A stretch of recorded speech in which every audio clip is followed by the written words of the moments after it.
السلام علیکم۔ Pakistan stock market کے اندر آج تیزی کا رجحان تھا کہ ایسی 100 نے تقریباً 960 پوائنٹ ایڈ کیے ہیں اپ سائڈ پہ۔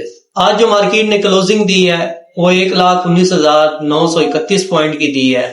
آج جو مارکیٹ نے ہائی لگایا تھا وہ 1,20,106 پوائنٹ کا لگایا تھا، اور جو لو لگایا تھا وہ 1,19,128 پوائنٹ کا لگایا تھا۔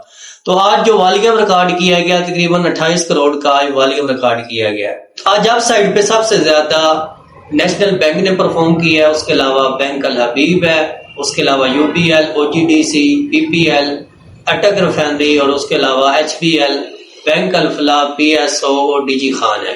آج ہم آپ کے ساتھ تقریباً 7 کمپنیاں شیئر کرنے جا رہے ہیں جو اچھی پرائس پہ مل رہی ہیں۔ تو سب سے پہلے ہے الغازی ٹریکٹر، فوجی فرٹیلائزر، اول، اس کے علاوہ لکی سیمنٹ، AGL، FZCM، اور اس کے علاوہ SHDT۔ یہ ایسی کمپنیاں جو ٹیکنیکلی اچھی لیول پہ مل رہی ہیں اور فنڈامنٹلی بھی سٹرونگ ہیں۔